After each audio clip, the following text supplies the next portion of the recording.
আল্লাহ ডাক দিয়া কয় ইবলিস শোনো আমার বান্দা 30 বছর গুনাহ করার পরে 30 সেকেন্ড সময় ব্যয় করে হাত উঠাইয়া চোখের পানি ছেড়ে 2 ফোঁটা পানি ফালাইয়া বান্দা এই দোয়াটা করে আমি আল্লাহর কাছে ক্ষমা চাইবে আমি আল্লাহ ওয়াদা করলাম 30 বছরের গুনাহটারে বান্দা 30 সেকেন্ডের দোয়ার মাধ্যমে আমি আল্লাহ ক্ষমা করে দিব।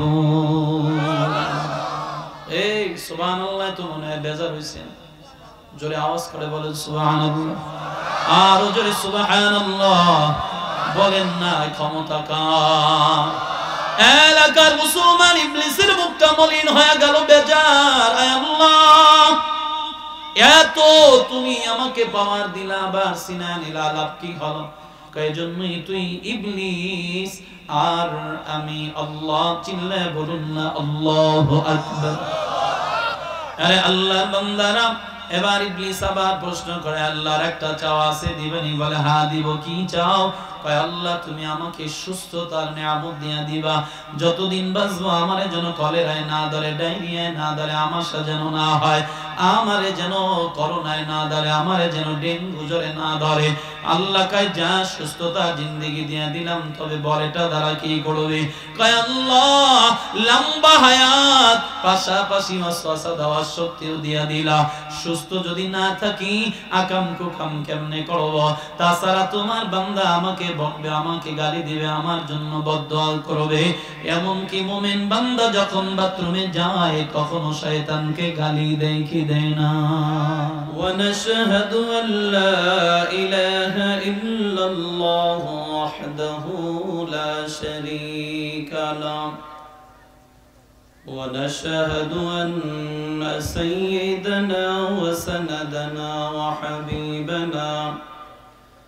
وحبيب ربنا وطبيبنا وطبيب قلوبنا ومولانا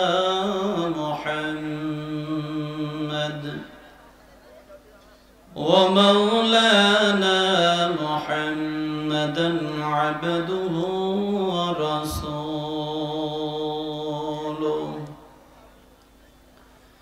صلى الله تعالى عليه وعلى آله وأصحابه وبارك وسلم تسليما كثيرا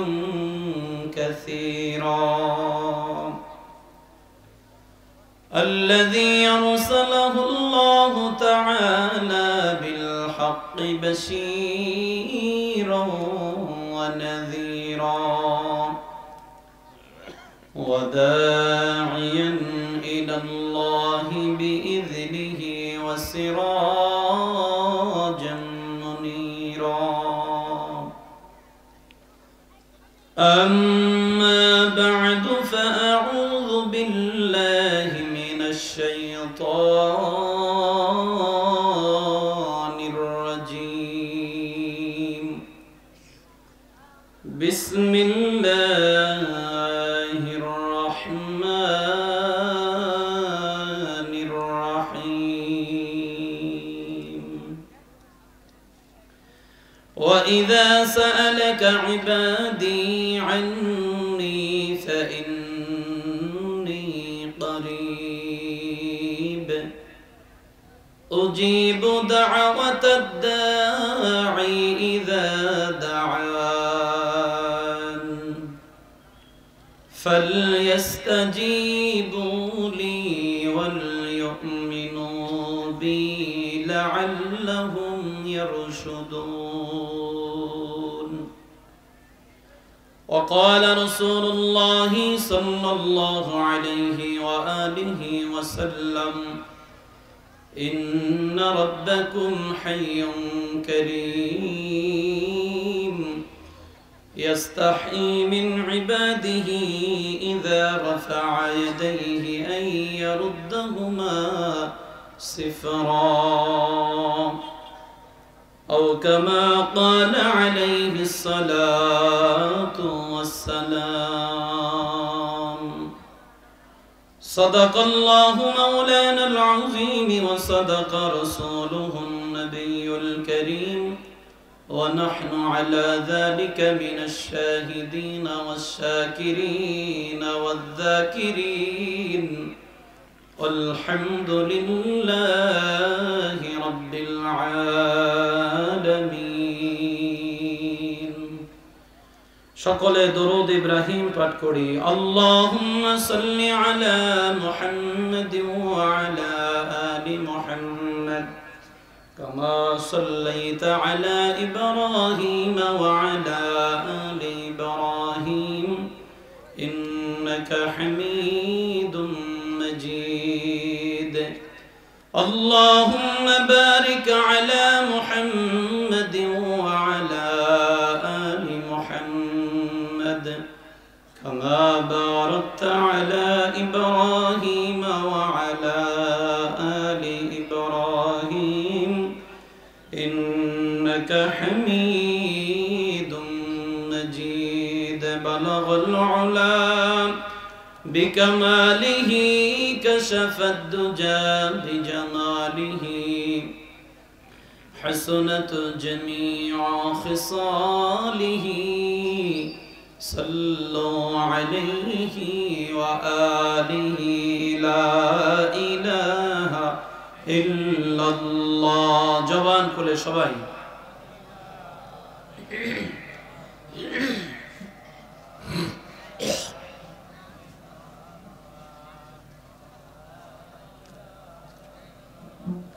لا إله إلا الله বক্স দুটো স্টেজে দিয়ে বলে দিব ওকে একটু দিয়ে দেবেন বক্সের কাছে সামনে কি ব্যাপার আপনারা কি কথা শুনতেছেন জিকির করেন আজিব তো আমি কি বন্ধ করতে বলছি আপনাদের জোরে লা ইলাহা ইল্লাল্লাহ লা ইলাহা ইল্লাল্লাহ লা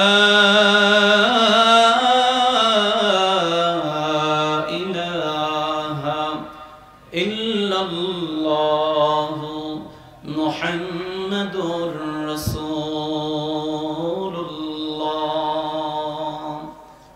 সাল্লাল্লাহু আলাইহি ওয়াসাল্লাম سبحانك لا علم لنا إلا ما علمتنا إنك أنت العليم الحكيم رب اشرح لي صدري ويسر لي أمري واحلل عقدة من لساني يفقه قولي رب زدني علما رب زدني علما رب زدني علما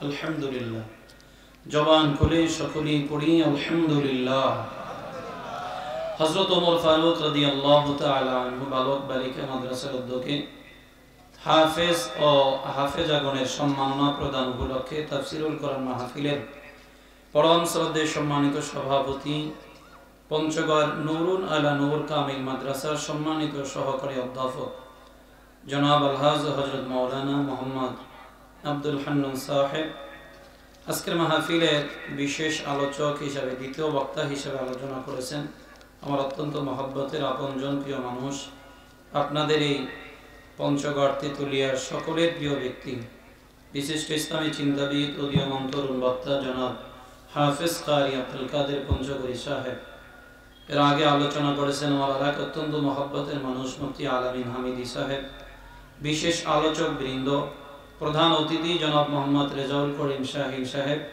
সাবেক চেয়ারম্যান উপজেলা পরিষদ তেতুলিয়া পঞ্চগড় বিশেষ অতিথিবৃন্দ আমন্ত্রিত ওলামায়ে কেরাম মঞ্চে উপবিষ্ট জাতির রাহবার জাতির পাহারাদার জাতির কর্ণধার ওয়াসাদুল আম্বিয়া হযরত ওলামায়ে কেরাম সামনে উপবিষ্ট দিন প্রিয় ইসলাম প্রিয় আল্লাহ পাকের আশিকিন জাকিরিন শাকিরিন মুহিব্বিন মুরব্বিয়ানে আওয়াম সমবয়সী যুবক বন্ধুগণ স্নেহের ছোট ভাই পর্দার অন্তরালে অবস্থানরত শ্রদ্ধেয় সম্মানিত মা ও বোনেরা রব্বুল আলামিনের দরবারে অসংখ্য অগণিত শুকর ও সুজুদ যে আল্লাহ দয়া করে মায়া করে মোহাব্বত করে ভালোবেসে রাসূলের ঘোষণা অনুযায়ী দুনিয়ার জান্নাতি বাগানে উলামায়ে কেরামের সুহবতে আল্লাহ ওয়ালাদের নিসবতে কিছু সময়ের জন্য যে মালিক আমাদেরকে কবুল করেছেন, এজন্য দিল থেকে সকলেই সে রব্বে কারিমের দরবারে শুকরিয়া আদায় করি।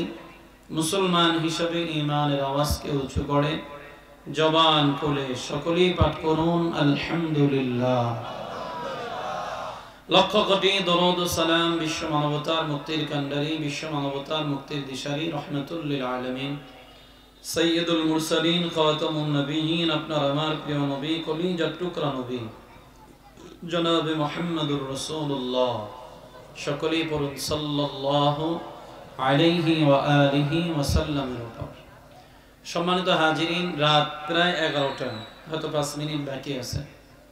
আসলে রাত্র যখন গভীর হয় দেখবেন অনেক সময় বাড়িতে ছোট ছোট বাচ্চারা আছে, না খেয়ে রাতের বেলা ঘুমায় যায়।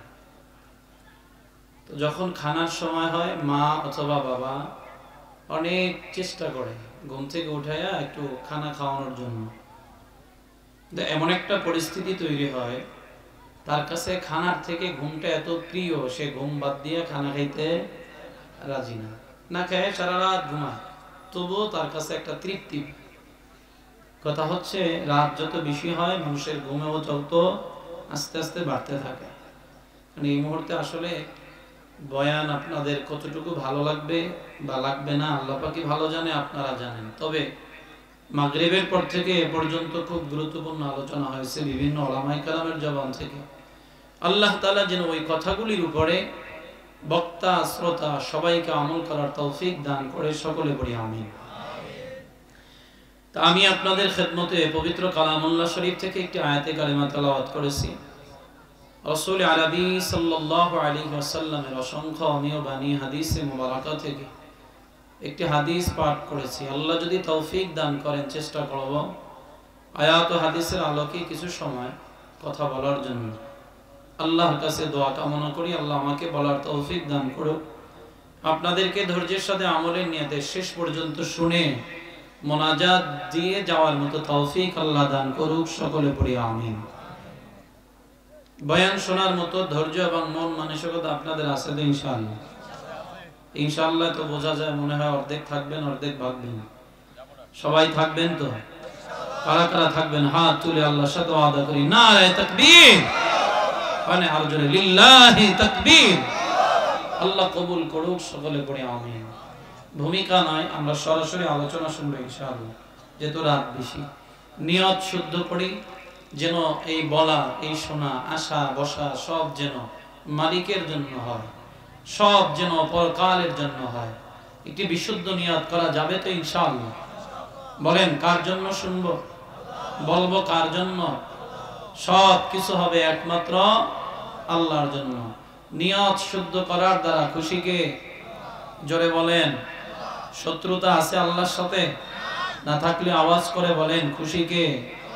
বেজার, শয়তান বেজার হবে, এটাই স্বাভাবিক, কারণ শয়তান আমাদের শত্রু।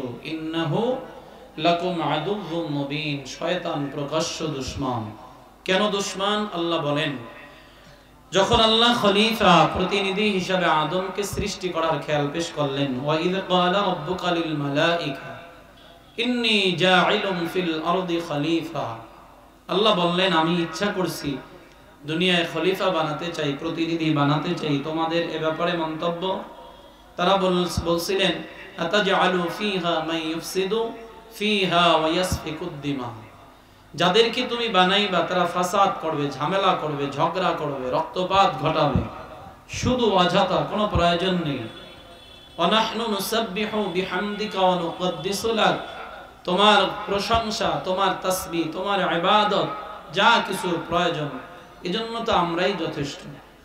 আল্লাহ কি বলছিলেন? ইন্নী আ'লামু মা লা তা'লামুন, আমি যা জানি তোমরা তা জানো। এরপরে আল্লাহ নিজ ইচ্ছায় আদম বানাইয়া দাঁড় করায় ঘোষণা করলেন সমস্ত ফেরেশতাদেরকে উদ্দেশ্য করে। শত্রু হলো কেন এটা বুঝাবো, এবং এটা বয়ানের একটা অংশ বলে। তো এরপরে আল্লাহ বানাইয়া ঘোষণা করলেন সমস্ত ফেরেশতাদেরকে উদ্দেশ্য করে, وَإِذْ قُلْنَا لِلْمَلَائِكَةِ اسْجُدُوا لِآدَمَ فَسَجَدُوا إِلَّا إِبْلِيسَ আল্লাহ তাআলা আদম বানাইয়া ঘোষণা করলেন, হে আমার ফেরেশতার দলেরা, তোমরা আমি আল্লাহর বানানো আদমকে আমি আল্লাহর হুকুম পালনার্থে সিজদা করো, সবাই সিজদায় অবনত হয়ে যাও। সমস্ত ফেরেশতারা আল্লাহর হুকুম পালন করার জন্য সিজদায় গেল, ব্যক্তি একজন করে নেই, ইল্লা ইবলিস। আওয়াজ করে বলবেন তার নাম কি? এই যে শয়তান হলো ইবাদত আল্লাহর হুকুম অমান্য করার কারণে, সিজদা না দেওয়ার কারণে। এর আগে তো তিনি মুআল্লিমুল মালাইকা ছিলেন। আরে এত ইবাদত তার জীবনে এসে করেছে যে জমিনের এমন কোন জায়গা নাই যে জায়গার মধ্যে তিনি সিজদা দেন। তাহলে আপনি চিন্তা করতে পারেন তাহলে কত ইবাদত গুজার ছিলেন তিনি। তো সব বরবাদ হলো কেন? একটা অহংকারের কারণে। আল্লাহ বলছিলেন সিজদা করো, সবাই করলো, তিনি করে নাই, আল্লাহ তারে হালাক করলেন। এলাকার মুসলমান আল্লাহ তাআলা ডাক দিয়া কয়, আরে ইবলিস, সমস্ত ফেরেশতারা সিজদা করলো কিন্তু কেন তুমি করলা না? কিসে তোমাকে বাধা দিল? কারণটা কি? তিনি এক বাক্যে জবাব দিলেন, আনা খায়রুম মিনহু, আমি ভালো। কেমনে ভালো? খলাকতানি মিন নারিন ওয়া খলাকতাহু মিন তিন। তারে বানাইছো তুমি মাটির দ্বারা, আমাকে বানাইছো আগুনের দ্বারা। মাটি দুর্বল, আগুন সবল। আমি সবল হইয়া দুর্বলের কাছে মাথা নত করতে পারি না, সেদিক থেকে আমি ভালো। এ আল্লাহর বান্দারা, এই যুক্তি যখন দাঁড় করায় আল্লাহর সামনে জবাব দিল, আল্লাহ ঘোষণা করলেন, আবা ওয়াস্তাকবারা ওয়া কানা মিনাল কাফিরিন। আমি এই অহংকার আর দেমাকের কারণে তোমাকে হালাক করে দিলাম, ধ্বংস করে দিলাম। যাও যাও, আজ থেকে তুমি কাফেরদের অন্তর্ভুক্ত হয়ে যাও। জোরে আওয়াজ করে বলুন নাউযুবিল্লাহ। এই আমিত্ব ভাব, আমি ভালো, আমি ভালো, আমি ভালো, এই রোগ আমাদের মধ্যে কিছু মানুষের মধ্যেও কথা বলেন আছে না নেই? এই আমিত্ব ভাব যে মানুষের ভিতরে থাকবে, ইবলিসের মতো এই মানুষও ধ্বংস হবে, বিন্দু মাত্র সন্দেহ নাই। কথা ঠিক নেই? অহংকার করা যাবে? কথা বলে কি অহংকার করা যাবে না? এবার আল্লাহ তাআলা ঘোষণা করলেন, ইবলিস, আমি আল্লাহ এত সম্মান দিলাম, এত সম্মানের আসন আমি আল্লাহ তোমাকে দিলাম, এত ইজ্জত দিলাম, এত মর্যাদা দান করলাম, কেন তুমি এমন একটা কাজ করলা? তুমি হালাক হয়ে গেলা, কারণটা কি? আল্লাহ জানায় দিলেন, ইবলিস, অহংকার আর দেমাকের কারণে আমি আল্লাহ তোমাকে বরবাদ করে দিলাম। যাও যাও, চলে যাও, কাফেরদের অন্তর্ভুক্ত। তুমি এখন থেকে হিন্দুস্তানে বসবাস করবা, তাদের সাথে তোমার চলাচল। এ আল্লাহর বান্দারা, আল্লাহ তাআলা যখন ইবলিসকে বের করে দিবেন, গলা ধাক্কা দিয়া বের করে দিবেন, যাও। আল্লাহ তাআলা যখন তাকে পাঠিয়ে দিলেন, তখন তিনি আবদার করলেন, আল্লাহ, এতদিন আমি এত ইবাদত করলাম, এত সাধনা করলাম, এত কিছু করলাম, বিনিময় কি দিলাম? আর এত কিছুই দিলা না। ও আল্লাহ, ঈমান আনয়ন করেছিলাম, আমি বড় ভাগ্যবান ছিলাম, সম্মানের আসন পাইছিলাম, আর সম্মানের আসনটা হারাইলাম কেবলমাত্র আদমকে সম্মান না করার কারণে। আয় আল্লাহ, তুমি কি আমাকে কোনো বিনিময় দিবা না? হ্যাঁ দিব, যা চাইবা তাই দিব, তবে দুনিয়ায় পরকালে না। কারণ বেঈমানের জন্য পরকালে শুধু শাস্তি আর শাস্তি হবে, জান্নাতের নিয়ামত পাওয়া যাবে না। এই কথা শোনার পরে ইবলিস ডাক দেয়া কয়, আল্লাহ, তুমি আমাকে বেশি না যা দিবা তার মধ্যে স্পেশাল 3টা নিয়ামত দিবা, কি চাও বলো? 1 নাম্বার, রব্বি আনজিরনি ইলা ইয়াউমি ইবআসুন। আয় আল্লাহ, তুমি আমারে অনির্দিষ্ট কালের জন্য একটা হায়াত দিয়া দাও। আল্লাহ ঘোষণা করলেন, ইন্নাকা মিনাল মুনজারিন। এই ইবলিস, তোর চাওয়া আমি পূরণ করে দিলাম, অনির্দিষ্ট কালের হায়াত আমি আল্লাহ তোর জন্য বরাদ্দ করে দিলাম। হায়াত পেয়ে ইবলিস খুশি না বেজা? অপারেটর সাহেব বলছিলাম বক্সে ইকু দেওয়ার জন্য, বাহিরের মাইকে না, শুধু বক্সে বলেন, ইবলিস খুশি না বেজা? কথা না, এই বাঁচার ইচ্ছা কি আপনাদের নাই? কথার কথা, আজকে যদি এই মাহফিলে এলাকার যারা আসছেন মুরব্বী, কালকে যদি ঘোষণা করি, আল্লাহ যদি ঘোষণা করে যে গতকালকে ওই মহিলা মাদ্রাসায়, বালক বালিকা মাদ্রাসার মাহফিলে যারা মুরব্বীরা গেছিলেন, আল্লাহ তাদেরকে 100 বছর করে হায়াত বাড়ায় দিছে। মুরব্বীরা খুশি না বেজা? খুশির টালা সকালে ফজরের নামাজ পড়া পোলাপানরে ডাক দিয়া কাছে আইনা বসায় কইবে বাজান আয় তাড়াতাড়ি তোরা দেখে শুই না আমার আরেকটা বিয়ে কর, কারণ আমি আরো কতদিন বাঁচবো, 100 বছর বাঁচবো। ব্যাপারটা তো সহজ না। আরে বাঁচতে চায় না দুনিয়ায় এমন কোনো মানুষ নেই, কথা ঠিক কিনা বলে? একেবারে আইসিইউতে ভর্তি, আইসিইউতে গেলে হার আশা ছাইরা দেয়। আইসিইউতে থাকা অবস্থায় যে লোকটা একেবারে মৃত্যু শয্যায় শায়িত, ওই মানুষটাও যদি কোনো আপনজন নিকটতম কাউকে পায়, তার একটাই শেষ আবদার, শেষ ইচ্ছা, আমার জন্য একটু দোয়া করিস, আল্লাহ যেন আমারে বাঁচায় রাখে। কথা ঠিক না ভাই? তার মানে হলো সবাই দুনিয়ায় বাঁচতে চায়। ইবলিস তো মহা খুশি, আমাকে আল্লাহ হায়াত দিছে, কত 100 বছর নয়, 200 বছর নয়, অনির্দিষ্ট কালের হায়াত আল্লাহ বরাদ্দ করে দিল। এবার আল্লাহ তাআলা ডাক দিয়া কয়, ইবলিস আর দুনিয়ার জমিনে কি নিয়ামত চাও, আমি আল্লাহ তোরে সেই নিয়ামত দিয়া ধন্য করে দিব বল। কয় আল্লাহ তুমি আমারে এমন একটা নিয়ামত দিলা, অনির্দিষ্ট কালের হায়াত দিলা, আমি বড় খুশি হয়ে গেলাম। আর একটা নিয়ামত আমার ইচ্ছা, তুমি আমাকে এমন একটা শক্তি দিবা, এমন একটা পাওয়ার দিবা। বলে কি শক্তি আর কি পাওয়ার? কয় যেখানে বান্দার ব্লাড সার্কুলেশন হয়, রক্ত সঞ্চালন হয়, আমি যেন বান্দার রক্তে মাংসের ওয়াসওয়াসা দিতে পারি, ধোঁকা দিতে পারি, মিশে যেতে পারি। কয় দিয়া দিলাম, বলো তাহলে কারণটা কি, এটার দ্বারা কি করবা? কয় আল্লাহ এত লম্বা হায়াত আমাকে দিলা, এর পাশাপাশি তুমি আমাকে যদি শক্তি দাও, এটা দিয়ে আমি কি করব শোনো। কয় যে আদমের কারণে আমি হালাক হইলাম, বরবাদ হয়ে গেলাম, ধ্বংস হয়ে গেলাম, ছিলাম জান্নাতি হইলাম জাহান্নামী, আমি এই ওয়াসওয়াসা দিব, তাদেরকে ধোঁকা দিব, গুনাহ করাবো। এক কথায় যে আদমের কারণে আমি জাহান্নামী হয়ে গেলাম, আমিও দেখে নিব আদম কি করে, জান্নাতে যায়। শত্রুতার কারণ বুঝছেন তো? এখন এই যে এতটুকু বয়ান যা করছি, এটার থেকে একটু প্রশ্ন করে জবাব দিবেন। ইবলিস হালাক হয়েছে কি আদমের কারণে, নাকি আল্লাহর হুকুম অমান্য করার কারণে? আল্লাহর হুকুম, কিন্তু দোষটা গেছে কোথায়? আদমের মাথায়। আল্লাহ আদমের কারণে হালাক হয়েছে। মূলত আদমের কোনো দোষ আছে?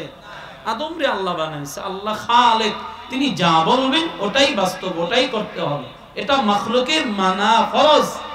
সেখানে যদি আমি যুক্তিদার করাই, সেটা তো আমার জন্য ধ্বংসের কারণ হবে। এবার আল্লাহ তাআলা ডাক দিয়া কয়, ইবলিস তুই তো জানি আমি আল্লাহ রহমান, আমি আল্লাহর একটা নাম রহিম, আমি আল্লাহ গফুর, আমি আল্লাহ গফফার। ইবলিস আমার বান্দা অপরাধ করবে, আমার বান্দা গুনাহ করবে, আমার বান্দা যত অপরাধ করবে, ওই বান্দা অপরাধ করার পর, গুনাহটা করার পরে আমি আল্লাহর কাছে ক্ষমা চাইবে, আমি আল্লাহ বান্দার গুনাহটাকে মাফ করে মাসুম বেগুনাহ বানাইয়া দিব। ইবলিস শোনো, আমি আল্লাহ কেমনে ক্ষমা করব? আমার বান্দা দুনিয়ায় বাঁচবে 50 বছর, 60 বছর, 70 বছরের জিন্দেগি। এই জিন্দেগির মধ্যে বান্দা গুনাহ করবে 25 বছর, 30 বছর। 30 বছর গুনাহটা করার পরে ওই বান্দা যখন নিজের ভুল বুঝতে পারবে, মাদ্রাসার মাহফিলের বয়ান শেষে, অথবা ওই বান্দা গভীর রাত্রে 2টা হাত উঠাইয়া আমি আল্লাহর কাছে ছোট্ট একটা দোয়া পড়ে ক্ষমা চাইবে, সময় ব্যয় হবে মাত্র 30 সেকেন্ড। আমার সাথে সবাই বলেন, রব্বানা যালামনা আনফুসানা ওয়া ইল্লাম তাগফির লানা ওয়া তারহামনা লানাকুনান্না মিনাল খাসিরিন। পারেন না? জবান করে সবাই, রব্বানা যালামনা আনফুসানা ওয়া ইল্লাম তাগফির লানা ওয়া তারহামনা লানাকুনান্না মিনাল খাসিরিন। আল্লাহ ডাক দিয়া কয়, ইবলিস শোনো, আমার বান্দা 30 বছর গুনাহ করার পরে 30 সেকেন্ড সময় ব্যয় করে হাত উঠাইয়া চোখের পানি ছেড়ে 2 ফোঁটা পানি ফালাইয়া বান্দা এই দোয়াটা করে আমি আল্লাহর কাছে ক্ষমা চাইবে, আমি আল্লাহ ওয়াদা করলাম 30 বছরের গুনাহটারে বান্দা 30 সেকেন্ডের দোয়ার মাধ্যমে আমি আল্লাহ ক্ষমা করে দিব। এই সুবহানাল্লাহ, তো মনে হয় বেজার হইছেন? জোরে আওয়াজ করে বলেন সুবহানাল্লাহ, আর জোরে সুবহানাল্লাহ বলেন না। ক্ষমতা কার? এলাকার মুসলমান ইবলিসের মুখটা মলিন হয়ে গেল, বেজার। আয় আল্লাহ, এত তুমি আমাকে পাওয়ার দিলা, আবার সিনা নিলা, লাভ কি হলো? কয়জন্যই তুই ইবলিস আর আমি আল্লাহ। চিল্লায় বলুন না আল্লাহু আকবার। আরে আল্লাহর বান্দারা, এবার ইবলিস আবার প্রশ্ন করে, আল্লাহর একটা চাওয়া আছে, দিবেনি? বলে হ্যাঁ দিব। কি চাও? কয় আল্লাহ তুমি আমাকে সুস্থতার নিয়ামত দিয়া দিবা, যতদিন বাঁচবো আমারে যেন কলেরায় না ধরে, ডায়রিয়ায় না ধরে, আমাশা যেন না হয়, আমারে যেন করোনায় না ধরে, আমারে যেন ডেঙ্গু জ্বরে না ধরে। আল্লাহ কয় যা সুস্থতা জিন্দেগি দিয়া দিলাম, তবে বল এটা দ্বারা কি করবে? কয় আল্লাহ লম্বা হায়াত, পাশাপাশি ওয়াসওয়াসা দেওয়ার শক্তিও দিয়া দিলা। সুস্থ যদি না থাকি আকাম কুকাম কেমনে করব? তাছাড়া তোমার বান্দা আমাকে বকবে, আমাকে গালি দিবে, আমার জন্য বদদোয়া করবে। এমন কি মুমিন বান্দা যখন বাথরুমে যায় কখনো শয়তানকে গালি দেয় কি দেয় না? কেমনে গালি দেয়? বাংলা ভাষায় দোয়াটা আসেনি? হুজুর দোয়া বলবো কোন সময়? বর্ডার তো পাশে, চাপ দিলে বর্ডারে যাইবে। কি করে? হ্যাঁ, বর্ডারের দাদারা এই কাম করে। বাথরুম নাই আবার জঙ্গলে, এহেনে হেনে বলে চাপ দিলে তো লুঙ্গি ঠিক থাকে না। আপনি আছেন আপনার দোয়া নিয়ে, কেউ দোয়া আছে না, নিয়ম কানুন আছে। মসজিদে ঢুকতে হলে কোন পা দিয়ে ঢুকতে হয়? মুরব্বী দাড়ি পেকে গেছে, কবরে চইলা যায় যায়, ওযু করে, ওযু হয় না, নামাজ তো হয়ই না, মসজিদ থেকে বের হবে কোন পা দিয়ে এটাই জানে না। সে মুসল্লি দাবি করে, আবার সে মুসলমানও দাবি করে, সে জান্নাত পাবে এই আশাও করে। আল্লাহ মাফ করে দিবে। আমি সহজ সরল মানুষ, সহজ সরল মানুষ, পোলাপান 7-8টা কথা বলে, সহজ সরল মানুষ, আর একজনের হক নষ্ট করে সে টাকাওয়ালা। খালি আল্লাহর কাছে গেলে আল্লাহ মাফ করে দেবে। কত ঠেকছে আল্লাহ আমার কাছে। রাগ করতেছেন তো? বলছিলাম বাথরুমে ঢোকারও নিয়ম আছে। কোন পা দিয়া ঢুকবেন? সবাই বলেন। বের হবেন দোয়া আসেনি? নবী দোয়া শিখায় দেয়। কেন দিছে? কারণ ইবলিস তো যেখানে সেখানে আপনারে ধোঁকা দিবে। এলাকার মুসলমান, আল্লাহর নবী দোয়া শিখায় দেয়, উম্মত যখন তুমি বাথরুমে প্রবেশ করবা ঢোকার আগে দোয়া পড়ে নাও, আল্লাহুম্মা ইন্নী আউযু বিকা মিনাল খুবুসি ওয়াল খাবাইস। আল্লাহ নবী দোয়া শিখায় দেয়, আল্লাহর কাছে শয়তানের থেকে, শয়তানের ওয়াসওয়াসা থেকে পানা চাও। কেমনে চাইবা? বলে শয়তান আবার কেডা? এখানে তো শয়তানের নাম নাই, ইবলিসের নাম নাই, যে খবিস শেষে বললাম এটাই হলো শয়তানের একটা উপাধি, এটাই উপনাম। আল্লাহর বান্দারা দেখবেন মানুষের মধ্যে আবার এমন কিছু ইবলিস আছে, খবিস আছে। যখন মানুষে বেশি চালাকি করে, পাকনামি করে, অতিরিক্ত পাকনামি করে, তখন এক মানুষ আর এক মানুষের উপাধি দিয়ে দেয়, কয় বেটা তুই আসলেই একটা খবিস। তার মানে খবিস ইবলিস তো আছে দুনিয়ার মধ্যে, মানুষ নামে ইবলিস আছে, খবিস আছে, শয়তান আছে। এই খবিস বইলা ইবলিসের একটা গালি দিয়া দিলাম। এক বৃদ্ধ বাবা, যুবক ভাই, আজ আমি মুসল্লি দাবি করি, 5 ওয়াক্ত নামাজ আদায় করি, মসজিদে ঢোকার নিয়ম জানি না, দোয়া জানি না, বাথরুমে ঢোকার নিয়ম জানি না, দোয়া জানি না। এ আল্লাহর বান্দারা, এই যে নুরানি মাদ্রাসাগুলা দেখতেছেন, ছোট ছোট মাসুম বাচ্চারা, 7 বছরের 8 বছরের বাচ্চারা, এদেরকে যদি দাঁড় করা দেওয়া হয়, বলো বাবা বাথরুমে ঢোকার দোয়া কি বলে দিবে, বের হওয়ার দোয়া কি বলে দিবে। কোরআন শরীফ মুখস্থ নয়, পড়ার আগে তার এই মাসনুন দোয়াগুলো হুজুররা বলে বলে সুন্দর করে শিখায় দেয়। তুমিও যদি শিখতে চাও, নিজের সন্তানটারে নুরানি মাদ্রাসায় ভর্তি করায় দাও, তুমি কামিয়াব হয়ে যাইবা, ঠিক কি না? না, এটা ভালো লাগে না। স্কুলে পড়ানো, স্কুলে কি শিখায়? স্কুলে ব্যাংক কেমনে লাফায় দেখেন নাই? এই কথা বলেন। ফেসবুক ওয়ালারা তো দেখে না এমন কোন জিনিস নাই, ফেসবুকে তো সব দেখায়। ব্যাংক কেমনে লাফায় শিক্ষকরা ছাত্রকে শিখায়। বন্ধ করে, মোবাইল বন্ধ করে। এরপরে সাইকেল কেমনে চালায় ওস্তাদ শিখায়, কিরিং কিরিং সাইকেল চলে, এমনি এমনি শিখায়। এগুলি ভালো। মাদ্রাসায় যেই মাসনুন দোয়াগুলা শিখায়, আরে একটা ছেলে নুরানি মাদ্রাসায় থাকা অবস্থায় তারে জানাজা নামাজ ওস্তাদরা ট্রেনিং দেয়। আজকে তো এখানে হয়তো কোনো প্রদর্শনীও ছিল না, অন্যান্য মাহফিলে গেলে মাদ্রাসার প্রদর্শনী থাকে, ছেলেরা জুমার নামাজ পড়ায়, জুমার খুতবা দেয়, জুমার এরপরে জানাজা নামাজ পড়ায়, এভরিথিং সব কিছু একটা নুরানি মাদ্রাসার ছাত্রকে শিক্ষা দেওয়া হয়। এই ছেলে যদি নুরানির পরে মাদ্রাসায় কলেজে পড়ে, ইউনিভার্সিটিতে পড়ে, কলেজের যদি প্রভাষক হয়, প্রিন্সিপাল হয়, বাপ মারা গেলে ছেলেই তার বাবার জানাজা দিতে পারবে, ঠিক কিনা বলেন? কিন্তু আমরা কি শিখাইছি? ছোটবেলা থেকে শিখাইছি দাঁড়ায় প্রস্তাব করবে, নামাজের খবর নাই, পাক পবিত্রের খবর নাই, অজাত বানাইছি। বড় হইয়া, বড় শিক্ষিত হইয়া বাপ মাকে শেষ পর্যন্ত বৃদ্ধাশ্রমের অধিবাসী বানাইছি। কথা ঠিক না? মাদ্রাসার দরকার আছে না? এই কথা বলেন, আছে না? নাই? তাহলে প্রথম শিক্ষাটা কোথায় দিবেন? বলেন কোথায় দিবেন? এরপরে আপনি স্কুলে দেন, আমার আপত্তি নেই, আপনার ছেলে অনেক বড় ডাক্তার হোক, আলহামদুলিল্লাহ, নামাজ ছাড়বেন। কথা ঠিক না? অনেক ডাক্তারকে আমি দেখেছি, আমি আমার নারায়ণগঞ্জে পপুলার হসপিটালে একজন ডাক্তার বসে, ডাক্তার প্রফেসর ডাক্তার হুমায়ুন কবি, ওনাকে আমার ফ্যামিলি, আমি সহ একাধিকবার ওনাকে দেখেছি। খুব নরম তবিয়তের ভদ্র, আজান হইলে কোনো কথা নেই, সাথে সাথে নামাজে চলে যায়। এর ভিতরে দ্বীনি শিক্ষাটা আছে, যদিও সে একজন বড় লেভেলের ডাক্তার, পপুলারের মধ্যে নাম্বার 1 ডাক্তার না। তাহলে আমরা কি করলাম? আজান দিছে, নামাজের খবর নেই। এই জন্য প্রথমত দ্বীন শিখান, কাজে লাগান। এলাকার মুসলমান, আল্লাহ তাআলার কাছে ইবলিস তিনটা জিনিস চাইলো। 1 নম্বরে হায়াত, 2 নম্বরে ওয়াসওয়াসা দেওয়ার শক্তি, 3 নম্বরে সুস্থতার নিয়ামত। আল্লাহ তাআলা ইবাদতের বিনিময়ে, আমলের বিনিময়ে দেয়া দিল, মহা খুশি হয়ে চলে গেল। এলাকার মুসলমান, আল্লাহ তাআলা আমাদের কত দিল দিয়েছেন, মন দিয়েছেন, আমাদের তো আল্লাহর কাছে চাওয়ার মতো অনেক কিছু আছে, দোয়া আছে। এ আল্লাহর বান্দারা কেমনে চাইবো? নবী শিখায় দেয়, আদ-দুআ মুখুল ইবাদা, দোয়া হলো ইবাদতের মগজ।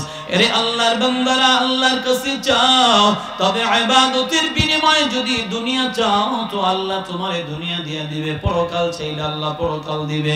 তবে হ্যাঁ, আজ এখানে আসলাম, বসলাম, দোয়ার মাধ্যমে সব আমলের বিনিময় পরকাল চাইবো, দুনিয়ায় কিছুই নয়। দুনিয়া চাইলে আল্লাহ দুনিয়া দিতে পারেন।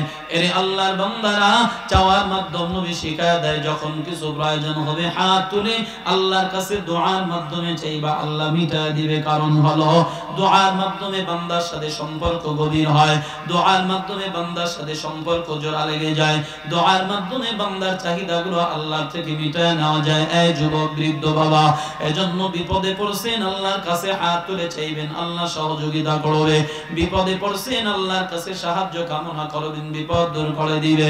এর এলাকার মুসলমান, এজন্য আল্লাহ নবী বলেন, ইন্না রাব্বাকুম হাইয়ুন কারীম يستحي من عباده إذا رفع يديه أن يردهما صفرا।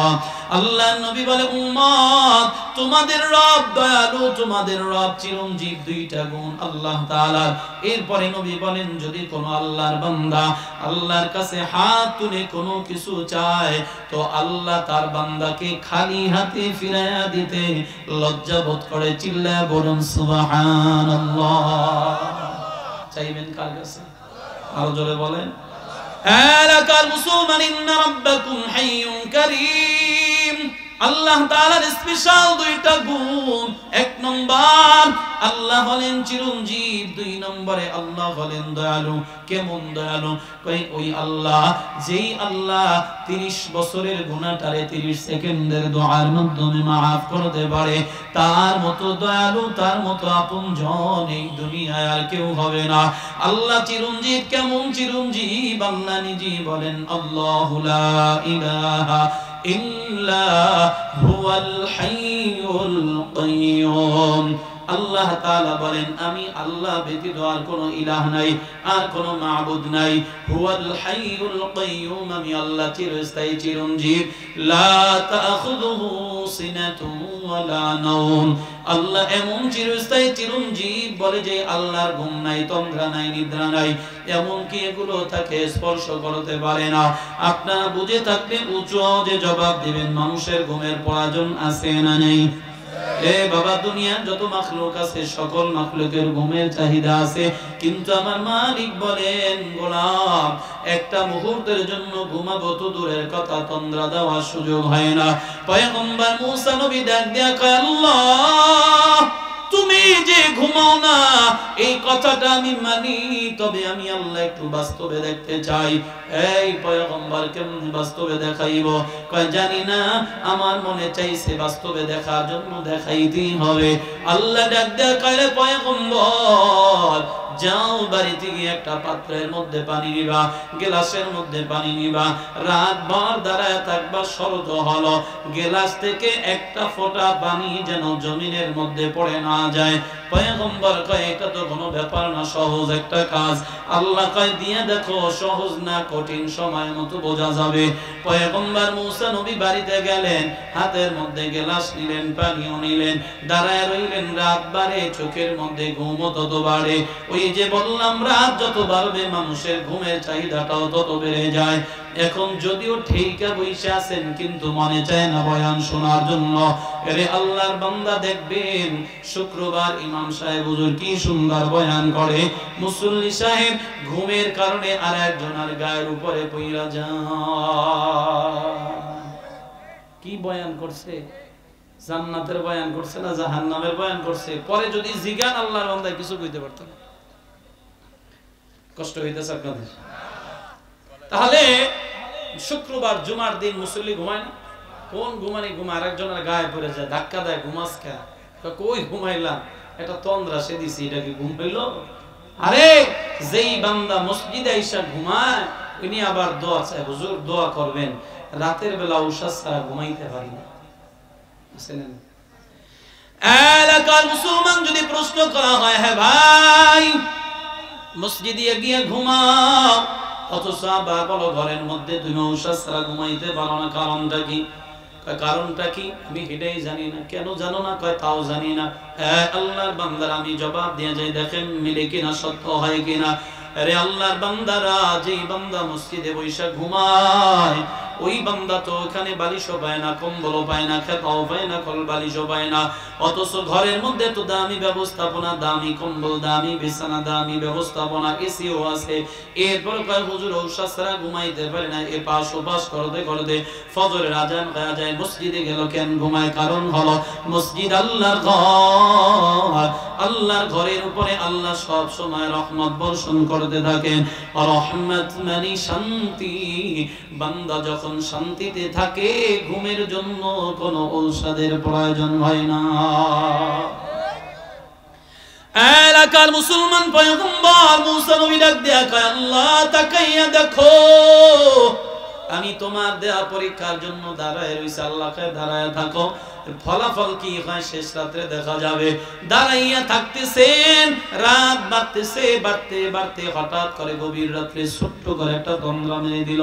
গেলাসও নাই, পানিও নাই, পড়ে গেল, ভেঙ্গে চুরে খান খান হয়ে গেল। পয়গম্বর দাঁড়ায় নাই, সিজদায় পড়ে গেল। আল্লাহ কি করলাম আর কি হয়ে গেল কিছুই তো বুঝলাম না। আল্লাহ ডাক দেয়া কয় মাথা উঠাও, শুনে নাও।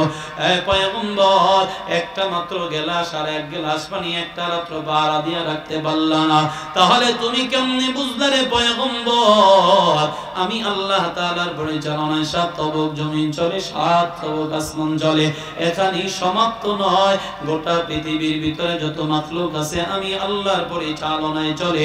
আমি আল্লাহ যদি তোমার মতো ছোট্ট করে একটা তন্দ্রা দিতাম, একটার সাথে আর একটার সংঘর্ষ হইয়া সব কিছু লয়ে প্রলয় হয়ে যেত, কিছুই থাকতো না। যার কারণে আমি আল্লাহ ঘুমাবো তো দূরের কথা, একটা তন্দ্রা দেওয়ারও সুযোগ আমি আল্লাহ পাই না। চিল্লা বলুন আল্লাহু আকবার। এবার আল্লাহ ডাক দেয়া কয় পয়গম্বর আরো একটা কারণে আমি আল্লাহ ঘুমাই না, কারণটা কি শুনবা? পয়গম্বর মুসা নবী ডাক দিয়া কয় আল্লাহ শোনার জন্যই তো আমি প্রশ্ন করছিলাম। হ্যাঁ হ্যাঁ তাড়াতাড়ি করে বলে দাও। আল্লাহ এবার বলে শোনো, পয়গম্বর দুনিয়ার মধ্যে এমন এমন মানুষ আছে যারা এশার নামাজ আদায় করে বিছানার মধ্যে পড়ে যায় ঘুমানোর জন্য, আবার ফজরের আজান যখন মসজিদে মুয়াজ্জিন আজান দেয় ওই বান্দা আরামের ঘুমটারে হারাম করে নামাজে দাঁড়ায় যায়। আবার এই মানুষের মধ্যে এমন এমন মানুষ আছে যারা রাতের বেলা 12টা 1টা 2টা 3টা বাজে গজবের মোবাইল ঠেলতে ঠেলতে ঘুমায়া যায়, পরের দিন সকাল বেলায় 10টা 11টায় সজাগ হয়, নামাজের খবর নাই, মুখ ধোয়ারও খবর নাই। এরপরে আবার এই মানুষের মধ্যে এক শ্রেণীর মানুষ আছে যেই মানুষগুলা এশার নামাজ আদায় করে ঘুমায়, রাত বারে ঘুমও হালকা হয়। ওই বান্দা গভীর রাত্র যখন হয়, বান্দা আরামের ঘুমটারে হারাম করিয়া আরামের বিছানাকে ত্যাগ করিয়া ওই শীতকালে ওযু বানায় ঠান্ডা পানি দ্বারা, তারপরে নামাজের মুসাল্লাটারে ঘরের কর্নারে বিছাইয়া 2 রাকাত নামাজ আদায় করে করে 2টা হাত বাড়াইয়া দেয়। ও দয়ার মালিক, আমি অপরাধী, আমি জালেম, আমার মতো অপরাধী, আমার মতো জুলুমবাজ, আমার মতো নাফরমান, আমার মতো গুনাহগার কেউ নেই রে আল্লাহ। আমি তাকে দেখলাম এই দুনিয়ায় তুমি ছাড়া তো আমার ক্ষমা করার কেউ নাই। এ পয়গম্বর, ওই গভীর রাত্রে যখন বান্দা ইনায়া বিনায়া অনুনয় বিনয় করে করে আমি আল্লাহর কাছে ক্ষমা চাই, আমি আল্লাহ যদি ঘুমায় থাকতাম কি আমার বান্দার দোয়া কবুল করত, কি আমার বান্দার চোখের পানিটারে আমার কুদরতি হাতে উঠায়া দিত, কি আমার বান্দার ডাকে সাড়া দিত, কি তারে ক্ষমা করে দিত। এই কারণে বান্দার প্রেমে মায়ায় মহাব্বতে পড়ে আমি ঘুমাবো তো দূরের কথা, একটা মুহূর্ত তন্দ্রাও দেওয়ার সুযোগ পাই না। চিল্লায় বলুন আল্লাহু আকবার। এই জোরে বলেন তো, চাইবেন কার কাছে? দেওয়ার মালিক কে? আরো জোরে বলেন না, দিবেন কে? এলাকার মুসলমান, বড় দুঃখের বিষয়, আজ মুসলমানের সন্তানেরা আল্লাহকে বাদ দিয়া বাবার দরবারে যায়, মাজারে যায়। আছে না নাই? এই মাজার আসেনি আপনাদের দেশে? গতকালকে আমার মাহফিল ছিল খুলনা বাগেরহাট। বাগেরহাটের নাম শুনছেন তো? সেখানে একটা মাজার আছে, জানেননি? কি মাজার? খাজা খান জাহান আলী। কি বলেন? খান জাহান আলী। যাওয়ার সময় দেখতেছি 7 গম্বুজ মসজিদ সাইনবোর্ড। ড্রাইভার কইতেছে, হুজুর যেহেতু বাগেরহাট আসছি, আমি আসি নাই, তো চলেন একটু মসজিদটা দেখে আসি। এশার নামাজের জামাত শেষ, মুসল্লিরা বের হইতেছে। তা আমি ঢুকলাম, তো ঢোকার পরে বলতেছে, হুজুর মসজিদ তো আটকায় দিতেছে। আমি সমস্যা নাই, একটু দেখা যাই, বরকত নিয়ে যাই। ঢুকলাম, বিশাল এরিয়া, সরকারি আওতাধীন এই মসজিদের পুরো এরিয়াটা নিয়ে নিয়েছে। যাই হোক, পরে ঢুকলাম, দেখা আসি। তো পরে জিজ্ঞেস করলাম মাজার কোথায়? হুজুর মাজারটা এখান থেকে সামনে 1.5 কিলোমিটার দূরে। তা আমি চিন্তা করলাম মাহফিল যেহেতু সামনে, এখন না আবার যাওয়ার সময় বরকত নিয়ে যাবো। বয়ান শেষ করে আসার পথে আবার ঢুকলাম। তা আমার হাতে যে রেজার লাইট থাকে রাস্তার মধ্যে, রাতের সামনে বসে এই জন্য। তো যাই হোক, তো ঢুকলাম, পরে ঢুইকা দেখতেছি মাজারের যে ওই সুতা, তাবিজ, পাথর, শিকড়, এগুলি যারা বিক্রি করে দেখবেন, মোষ, চুল, দাড়ি, একেবারে পাগল। এরা নিজেরা নিজেদেরকে পাগল দাবি করে। তারপরে দেখি এক বুড়া একবারে গেটের সামনে দাঁড়ায় দাঁড়ায় বিড়ি টানতেছে। আমি কইলাম, কি ও লাইট মেরা চোখের মধ্যে, এটা কি করো? ফালাও। কয়, আমি কি তুমি খাদেম? কয় না, আমি পাগল। আমি বলতে, কেমন পাগল তুমি? আমি মাজারের পাগল। পাগল কি মাজারে ওলি শোয়া আর হের খাদেম এইখানে বসে বিড়ি টানি, এটা কেমন পাগল তুমি? আমি বললাম, ঢোকা যাবে নি? কহা হুজুর ঢোকেন। ঢুইকে একেবারে ঢোকার পরে সব গেট মেট খুলা দিলে, দেখলাম দেখা বড় একটা দিঘি আছে, এটার মধ্যে কুমিরও আছে। আবার কথা বুঝছেন? কুমির আছে, মান্নত করে ওইখানে গিয়া মুরগি, জীবন্ত মুরগি, হাঁস, এক একটা জিনিস ওখানে দেয়, কুমির আইসা খেয়ে চলে যায়। বিশাল এক দিঘি। যাই হোক, দেখা আসলাম মাজারের কীর্তন। কি কইছি বুঝছেন? এই মাজারে গিয়া এরপর আবার জিজ্ঞেস করলাম, মাজারের দায়িত্বশীল কারা? মাজার নিয়ে মামলা চলে। কি চলে? এখন এই মামলা চলে। এখন আপনি বুঝেন এটা কোন কোয়ালিটির মাজার হতে পারে। এমনকি কিরকম মামলা? সরকার নিতে চাইতেছে, আবার এখানের একটা মাজার কমিটি আছে। আরে ভাই, কসম আল্লাহর, আমি ঘুরে ঘুরে বহু মাজার দেখেছি। প্রত্যেকটা মাজারে ঘাটে, আপনাদের দেশে ঘাট আছে, খেয়া ঘাট আছে না? খেয়া ঘাট আছে নাই? আমাদের বরিশালের অঞ্চলে বেশ খেয়া আছে। খেয়ার মধ্যে ডাক উঠায়, ডাক, ডাক বুঝেননি? বাজারে ডাক আছে না? এই বাজারের ডাকের মতো এক এক সময়, এক এক বছর, এক একটা সিজন, এক একজনের আওতাধীন এই বাজার থাকে। যত ইজারাদার, যত টাকা পয়সা, সাদাবাজি, লুট, তারা সব এরা করে মন মতো। এরপরে আবার এরা চলে যাবে, পরিবর্তে আবার একজন আসবে। এরকম বাংলাদেশে একাধিক মাজার আমার জানা মতে আছে, যেই সমস্ত মাজারে ডাক উঠে, টাকা লেনদেন সবকিছু নিজেদের ভিতরে ভাগাভাগি হয়। আপনি কাকে দিতেছেন? যারা খাচ্ছে তারা বিড়ি টানছে, যারা খাচ্ছে তারা গাঁজা খায়, যারা খাচ্ছে তারা মেয়ে নিয়ে বসে বসে আমোদ প্রমোদ করে। আমি নিজের চোখে দেখে বলতেছি এগুলো। বহু মাজার আছে এই বাংলাদেশে এরকম, যে মাজারের মধ্যে মেয়ে নিয়ে মাজারের খাদেমরা বসে আমোদ করতেছে। তাহলে আপনি কাকে দিচ্ছেন এগুলো? আমি নিজে দেখা বলতেছি এগুলো। এখন আমরা মাজারে মান্নত করি, ছেলে নাই, সন্তান হয় না, বাবারে দিয়ে যায়, বাবা দিলাম সব ঢাইলা, একটা সন্তান দাও। বলেন তো দেওয়ার মালিক কি? জোরে আওয়াজ করে বলেন। এলাকার মুসলমান আল্লাহ তাআলা ডাক দিয়া কয়, দুনিয়ার মানুষ, এই কপাল পোড়া মুসলমান, আজ তোমরা আমি আল্লাহকে বাদ দিয়া মাজারে মান্নত করো, বাবার দরবারে মান্নত করা আসলে তারা কিছুই দিতে পারে না। পয়গম্বর ইব্রাহিমের দিকে তাকাও, পয়গম্বর ইব্রাহিম আলাইহিস সালাম আল্লাহর কাছে সব সময় দোয়া করতেন, রব্বি হাবলি মিনাস সালিহিন, আয় আল্লাহ তুমি আমাকে একটা নেককার সন্তান দান করো। আল্লাহ পয়গম্বরের দোয়া কবুল করে নিলেন। এই পয়গম্বর, আমি আল্লাহ তোমার জন্য সুসংবাদ জানায় দিলাম, ফাবাশশারনাহু বিগুলামিন হালিম।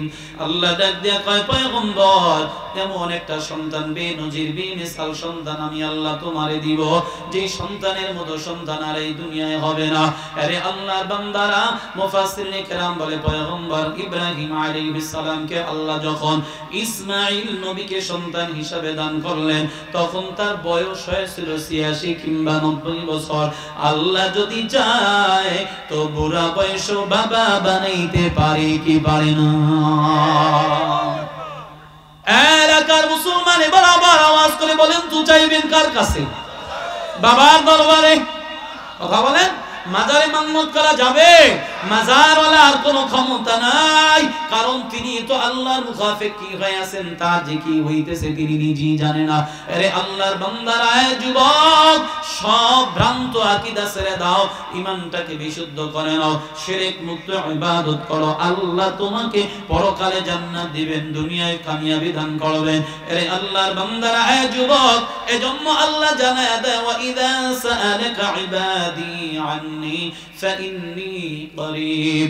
আল্লাহ তাআলা বলেন, ও পয়গম্বর, যখন বান্দা আমার ব্যাপারে প্রশ্ন করবে আল্লাহ কোথায়, আপনি জানায় দেন, ফাইন্নী করিব, আল্লাহ একেবারে নিকটে, একেবারে সন্নিকটে। কত নিকটে জানো? ওয়া নাহনু আকরাবু ইলাইহি মিন হাবলিল ওয়ারিদ। আল্লাহ তাআলা বলে, রে গোলাম, আমি আল্লাহ তোমার ঘাড়ের সার রগের থেকেও বেশি নিকটে। কত নিকটে জানো? ফাআইনামা তুওয়াল্লু ফাসাম্মা ওয়াজহুল্লাহ। এই বান্দা, যেদিকে তাকাইবা সেদিকে আমার আল্লাহ। ওই আল্লাহ বা জানায় দেয়, উজিবু দাওয়াতাদ দাঈ ইযা দাআন। এই বান্দা, যা কিছু চাইবা আমার কাছে চাও, আমাকে ডাকো, আমি তোমার ডাকের সাড়া দিব। আমার কাছে প্রার্থনা করো, আমি তোমার প্রার্থনা মঞ্জুর করব। আমার কাছে চাও, আমি আল্লাহ চাওয়া পূরণ করব। সুবহানাল্লাহ। চাইবেন কার কাছে? ও ভাই, সময় বেশি হইতেছে নি? আর অল্প সময় চাওয়ার নিয়মটা বইলা দিয়ে মোনাজাত দেব ইনশাআল্লাহ, বেশি কষ্ট দিব না। বলেন, চাইবেন কার কাছে? দেওয়ার মালিক আল্লাহ। সন্দেহ আছে নি? এলাকার মুসলমান, আল্লাহর নবী জানায় দেয়, উম্মত, তোমরা চাইবা আল্লাহর কাছে দোয়ার মাধ্যমে। তবে নবী ৫টা ফর্মুলা শিখায় দিলেন। আল্লাহ নবী বলেন, কোন ব্যক্তি যদি এই ৫ ফর্মুলা মেনে আল্লাহর কাছে চায়, তো আল্লাহ তার কোনো চাওয়া পূর্ণাঙ্গ রাখবেন না। ওই ৫টা ফর্মুলার বিষয় আমি বয়ান করব ইনশাআল্লাহ। আল্লাহ নবী বলেন, দোয়া করার আগে ১ নম্বর কাজ হলো, ফর্মুলা হলো, নেক আমল করে নাও। কি করবেন?